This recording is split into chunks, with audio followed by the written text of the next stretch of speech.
Today we're going to go wintertime fishing on my home pond, throwing a suspended jerkbait. You know, we're going to be faced with some pretty adverse conditions. When we woke up this morning, there was snow on the ground. It snowed a couple of inches yesterday. We've got this high pressure system that's kind of moved right in over the top of us.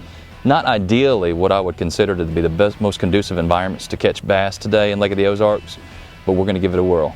What we have here, guys, is we have a bank that has this little underwater point right here that's got a lot of this big busted rock. And a lot of times whenever you get into this winter transitionary period like this, these are the type of the places that the bass will congregate to. You got those big boulders down there, you got the little rock mixed into it, you got a lot of different rock transitions in the short stretch of bank. And what happens is on days like this where you get the sun that comes out, those big black boulders will retain some of that heat. And those big girls love to just get up there and just kind of lay on those things and waste the day away. So these are some of the things that we really focus on this time of year. And we really just want to pay attention to these transitional areas because these are where those fish can really stack up. What we got going on here is we have a real defined secondary point that's got a lot of isolated big boulders on it. It seems like in the wintertime, especially when they start drawing this lake down pretty quickly and the water's so cold, we have the color in the water and so on and so forth. It seems like if you get on a little bit steeper bank with a little bit more isolated boulder rock on it, it seems to be able to be a little bit more conducive to getting bites. All of that lake level fluctuation, I think that deep water immediately next to the bank like that with those isolated boulders that give them that warmth factor, I think those are all things that really can be beneficial to trying to find these wintertime bass on the suspended jerkbait. We got a nice little wind chop coming in on it. Wind is always your friend. I mean, obviously there's exceptions, you know, if it was 0 degrees, I don't think that would be all that conducive. But I love to fish a bank, a steeper point, or with some isolated boulders such as we have here, where that wind comes in and T-bones it at a 90-degree angle. I don't like it blowing down the side. I don't like it doing anything else but coming straight in on it. And I think that helps pinpoint the position of those fish, which makes them a little bit more catchable because you need all the advantages that you can get when you're wintertime fishing. There's one right there.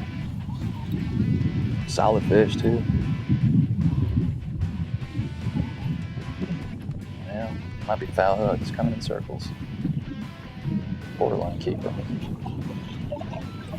See the color of this fish right here, he's just real yellow. He's been up there, that water's got a lot of color in it. He's been laying up there in them rocks and he just hasn't really, that sunlight's not really penetrating deep into the water, and that's why you'll get a lot of that yellowish color like that. You know, you fish some clearer reservoirs and their markings are real distinct and so on and so forth. You see this fish is really, really yellow. Been up there just in that cold, muddy water. There's a little spot here where there's 2 or 3 isolated boulders that them fish like to live on, you know, and that's another thing too. I mean, all points are not created equal. You know, there's something about each point that's a little unique, and that sweet spot is a little bit more defined on every single point, and those are some of the factors that you really have to focus on. I mean, if I have this entire secondary point to fish here, I'd much rather throw the majority of my casts over what I would consider the sweet spot of that point than to fish an even number of casts all the way around it.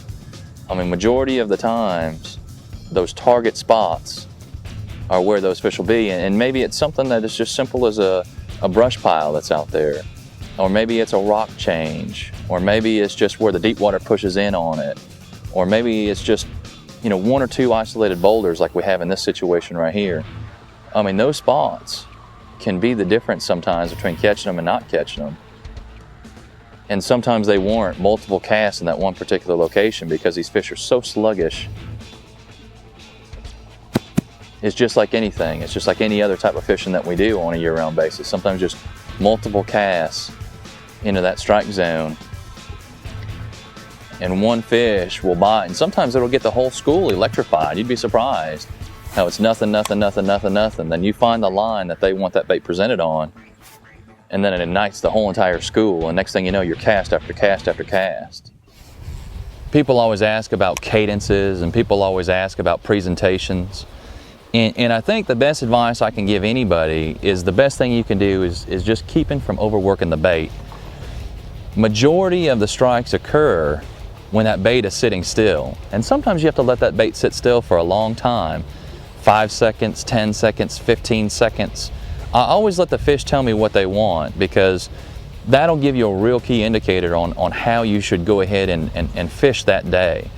You know, if I'm fishing, and I've always got a mental count of how long that bait's sitting still. So if I've got 1 1,000, 2 1,000, 3 1,000, so on and so forth in my head, if it goes to 7 1,000 or 8 1,000 before it hits it, I'm gonna lock that into my memory, and I'm gonna go ahead and roll with that for the day.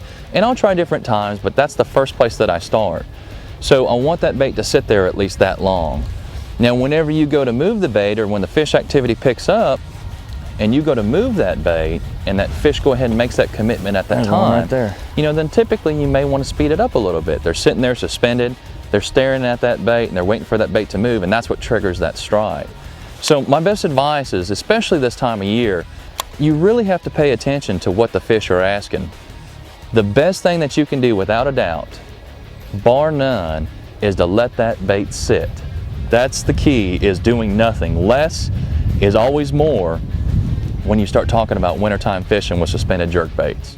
It seems like whenever you get into a rhythm and you start catching these fish, it's very important to kind of realize what type of natural cadence you're putting on the bait.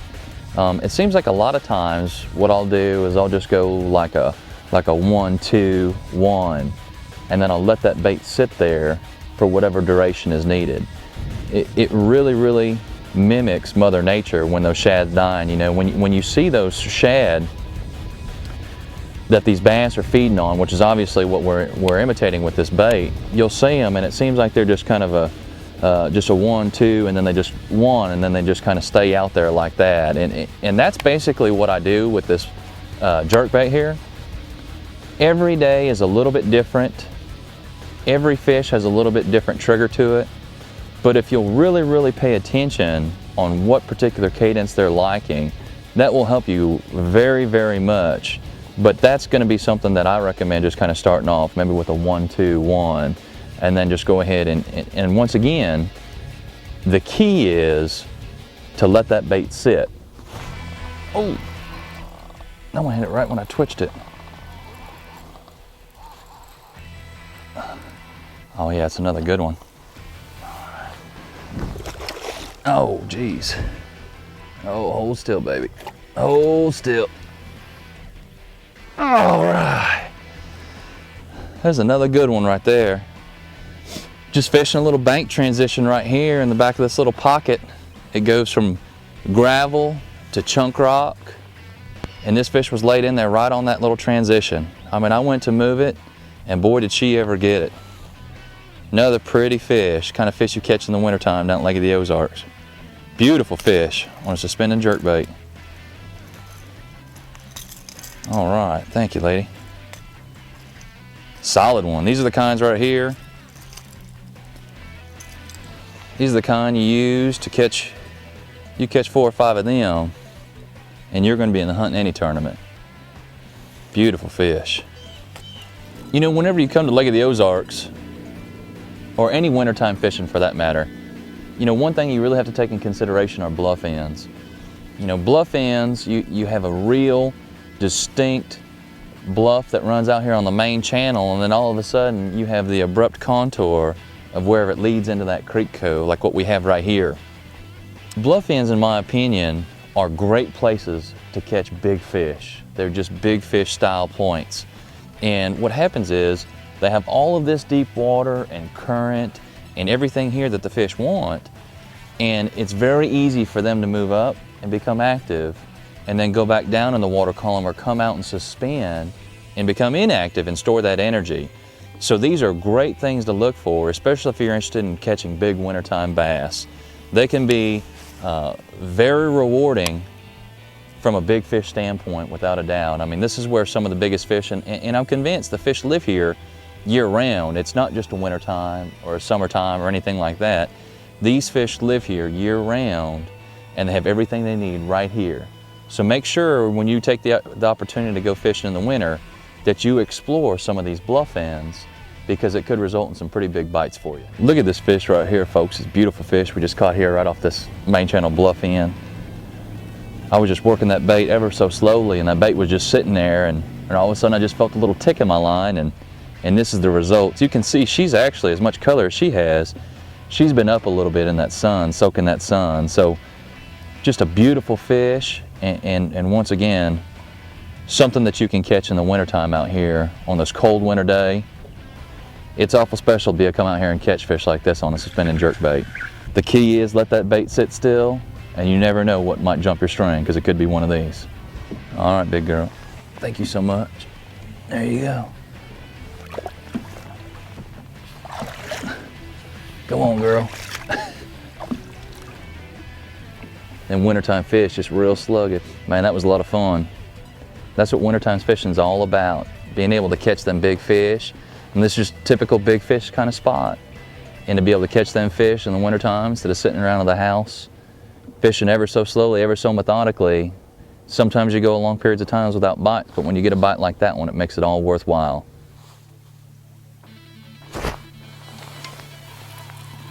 Boy, that one popped that line. Oh, yeah, another solid one too. Oh, stay on, baby. Come here. Oh, yes. Another solid wintertime jerkbait fish right there. That bait was just sitting there and she killed it. Here's another one, folks. Probably 4.5, 4 3/4. Heavy, heavy fish. Beautiful, not a mark on her. We had that major cold front come through last night. The day has gone a little longer. The sun's been up, bluebird skies. You get on these bigger rock banks like what we're on right here, where them big girls like to lay there and warm up. And this is the kind of action that you can expect.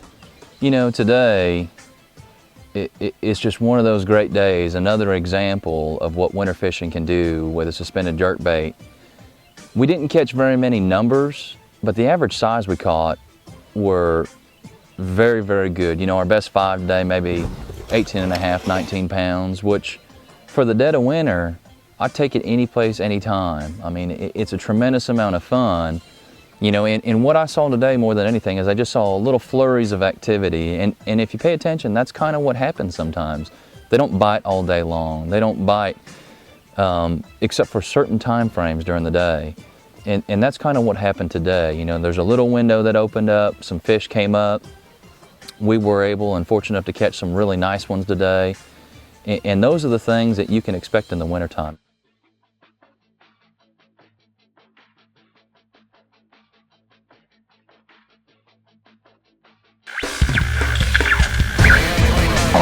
Yes, yes.